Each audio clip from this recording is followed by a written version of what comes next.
Eu cumprimento você com a graça e com a paz do Senhor Jesus Cristo. Se junta a mim, meu irmão, seja bem-vindo, porque aqui a glória é dele.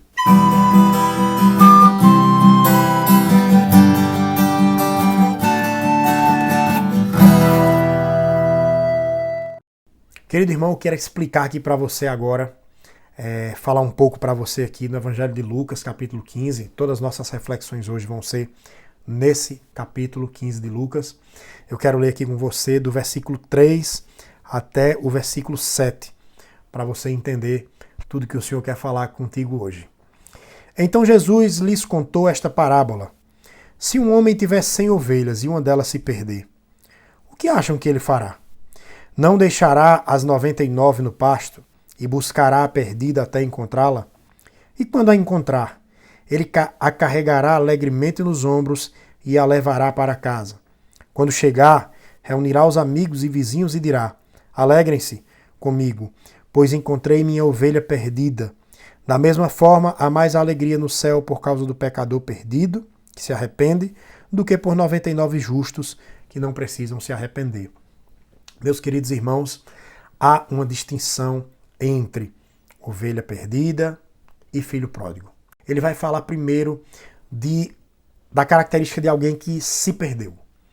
Essa ovelha estava no meio do aprisco e de repente, vamos colocar nos nossos dias de maneira prática, essa pessoa toma decisões erradas, ela se perde no meio do caminho. Ela toma decisões que a levam para longe de Jesus. Ela é uma ovelha indefesa, ela é uma ovelha talvez até um pouco insensata, talvez uma ovelha até mesmo desatenta à voz do pastor, e ela se perde. A figura aqui que é usada é a figura do aprisco, o pastor cuidando de um aprisco de ovelhas. E as ovelhas elas sempre andam juntas, elas sempre têm que andar juntas. E às vezes uma ovelha mais displicente, ela tem a tendência a não ouvir a voz do pastor, ou a não estar coladinha, ou não a estar junta das demais. Essa ovelha, ela pode se perder nas suas decisões. Ela está saindo do calor do grupo, ela está saindo dos olhos, da visão do pastor, quem é que cuida, quem é que alimenta e que protege dos lobos, que estão ali cirandando, rondando aquele aprisco. Então veja que a pessoa que esse texto está representando é uma pessoa que ela não age necessariamente por maldade, ela não tem maldade no seu coração, ela apenas é um pouco displicente e se desgarra. Ela se desvincula do aprisco. E a providência que o pastor toma, ou seja, o Senhor toma, é deixar as 99 no aprisco e sair em busca da ovelha. Ele vai à procura dessa ovelha. Ele deixa as 99 num local seguro, ele não deixa em qualquer lugar, ele deixa no aprisco e ele vai em busca da ovelha que se perdeu por esse ato de displicência. E o texto diz que ele se alegra, ele se regozija. Aquela ovelha que foi perdida agora foi encontrada. E ele diz que há muita alegria por causa disso. Perceba, meus irmãos, aqui neste caso, o pastor vai em busca das ovelhas. O pastor vai ao encontro das ovelhas. Por quê? Porque essa ovelha, ela foi displicente e se perdeu. Ela não agiu por maldade, mas o fato é que ela se perdeu. E eu estou aqui trazendo esse ensinamento e essa diferença para você, porque eu entendo que a igreja de Jesus Cristo, ela precisa discernir. São minúcias da palavra, são detalhes ali na interpretação da palavra que fazem a diferença. Esse é um público que existe, é real, e nós como igreja, eu como pastor local de uma igreja, você como membro de uma igreja, você também deve se mover em amor e ajudar a buscar essa ovelha que se desgarrou por inocência. Ela se feriu por alguma coisa, ela se machucou com alguma coisa e de repente ela se perdeu no meio do caminho. Diferentemente, nós vemos que o próprio Deus ele age de forma completamente distinta no caso do filho pródigo. Está aqui escrita no versículo 11 em diante. Veja que há uma diferença muito grande na forma como Deus age. Vou ler aqui o texto e você vai entender bem direitinho. Jesus continuou: um homem tinha 2 filhos. O filho mais jovem disse ao pai: quero a minha parte da herança. E o pai dividiu seus bens entre os filhos. Alguns dias depois, o filho mais jovem arrumou suas coisas e se mudou para uma terra distante, onde desperdiçou tudo o que tinha por viver de forma desregrada. Quando seu dinheiro acabou, uma grande fome se espalhou pela terra e ele começou a passar necessidade. Convenceu um fazendeiro da região a empregá-lo e esse homem o mandou a seus campos para cuidar dos porcos. Embora quisesse saciar a fome com as vagens dadas aos porcos, ninguém lhe dava coisa alguma. Quando finalmente caiu em si, guarde esse texto, verso 17, quando finalmente caiu em si, disse: até os empregados de meu pai têm comida de sobra, e eu estou aqui morrendo de fome.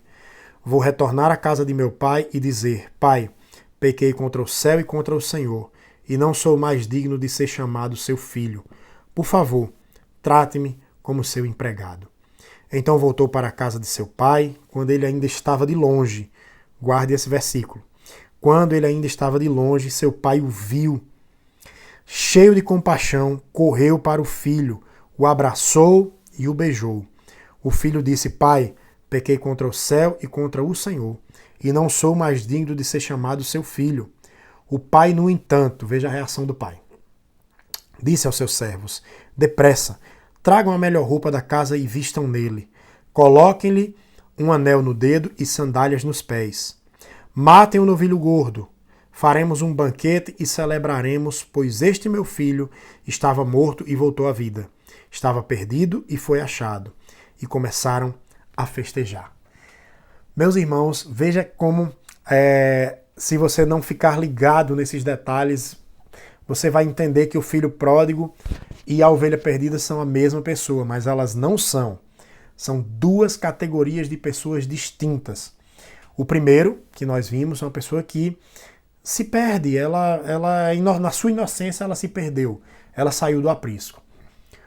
O filho pródigo, não. O filho pródigo, ele maquina a sua rebeldia. Ele deseja sair da casa do pai. Ele quer ter uma experiência nova. Ele se rebela contra o pai. Pastor Valber se rebela? Sim, ele se rebelou. Ele chegou ao cúmulo de pedir a herança. Ou seja, ele antecipou a morte do pai. É um absurdo, é um ultraje, e era um ultraje ainda maior nos tempos em que a Bíblia foi escrita, pedir a herança do pai antes que o pai morresse. É um absurdo. Ferir os sentimentos do pai. Hoje, na nossa sociedade, isso é uma coisa corriqueira. Né? Nós temos aí, inclusive, instrumentos jurídicos para organizar isso. Mas naquele tempo era um pouco diferente. Enfim, vamos voltar aqui para o foco, para eu não me empolgar e não me perder no assunto. Esse filho, ele se rebela deliberadamente. Ele deseja conhecer, vamos trazer para os nossos dias, ele vai conhecer o mundo. Ele quer sentir os prazeres do mundo. Aquilo que ele não sentia na casa do pai. Ele tem uma curiosidade. Alguém disse que a curiosidade matou o gato, e eu concordo. E esse filho, ele vai desfrutar de coisas e ele tem uma vida desregrada. Ele gasta toda a herança que ele ganhou do pai. Ele gasta tudo, ele gasta com prostitutas, ele gasta na noite, ele gasta com bebidas e ele gasta todo o dinheiro. E a situação é a seguinte: as finanças dele ficam destruídas de um jeito que ele se vê com fome.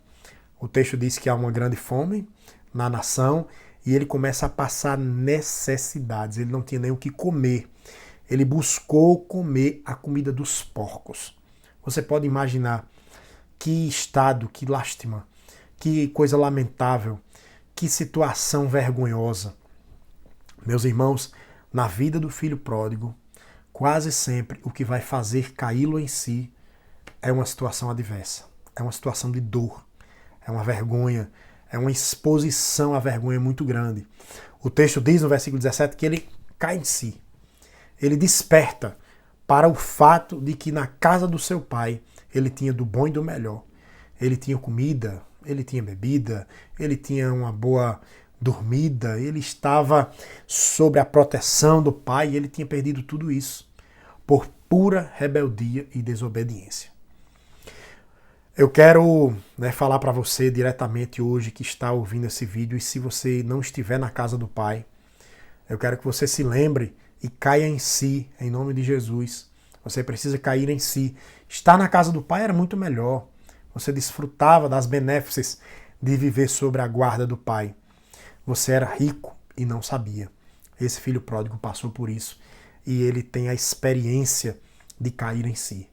Mas observe que diferente do que aconteceu no primeiro caso da ovelha perdida, o pastor, ou seja, o pai aqui representado, Deus é a figura desse pai, ele não vai em busca do filho pródigo. Ele não vai em busca. Ele não sai da sua casa. Ele não toma nenhuma providência. Ele deixa que a própria vida se encarregue de ensinar a esse filho. E esse filho aprendeu, mais uma vez, devo dizer, da maneira mais dolorosa e mais difícil possível. Quando ele volta, a situação era a seguinte: o pai o avistou de longe. O pai não fez nada para ir em busca do filho, porque o filho é daqueles cabeçudos que precisavam ter uma experiência dolorosa para poder voltar para o pai. Mas o pai estava de longe, o texto diz que de longe ele avistou o filho. Desde o primeiro momento em que esse filho saiu de casa, esse pai estava na expectativa da sua volta. E ele recebe com alegria, muita alegria a vida do filho. Ele manda colocar um anel no dedo, ele manda que ele vista a melhor roupa da casa, põe uma sandália nos pés e ele manda matar o novilho gordo. Vamos fazer uma festa, porque o meu filho, ele estava morto e agora reviveu. Eu entendo com isso, meus irmãos, que longe da presença do Senhor só há morte, só há perdição. Não temos em nós mesmos vida, precisamos da vida de Cristo em nós. Essa sim é a vida verdadeira. De forma prática, para mim, você, igreja, você que é membro, que é congregado de um lugar, você que é ativo na obra do Senhor, preste muita atenção. Nós devemos sempre estar de braços abertos para aqueles que estão nesse estado, um estado de rebeldia. Ele sai, mas um dia ele vai voltar. Se Deus tem algo com essa pessoa vai voltar. Ela vai passar por um processo, quase sempre de dor, e ela vai vir de volta para a casa do Pai. E nesse dia, nós devemos celebrar, nós devemos nos alegrar, nós devemos celebrar junto com o Pai, alegrar-nos pela vida desse irmão que voltou. E eu, como pastor de igreja, eu sou contra todo tipo de brincadeira com pessoas que estão afastadas da presença do Senhor. Elas têm que saber que existe uma porta aberta para a casa do Pai. Eu e você, ninguém tem o direito de fechar essa porta. Temos que manter essa porta aberta para que esse irmão volte ao aprisco e se alegre mais uma vez na presença do Pai e na nossa presença, porque todos nós somos irmãos dessa pessoa. Querido, meu desejo é que você tenha sido abençoado com esse vídeo, que você nunca mais confunda a ovelha perdida com o filho pródigo. A ovelha perdida é aquele irmão de fé mais delicada, que é desatento, e nós vamos lá e trazemos eles de volta. Mas o filho pródigo, o rebelde sem causa, esse, infelizmente, ele vai ter que sofrer um pouco na vida para poder descobrir o que é que ele tinha na casa do Pai, o que é que era tão precioso na casa do Pai. Amém?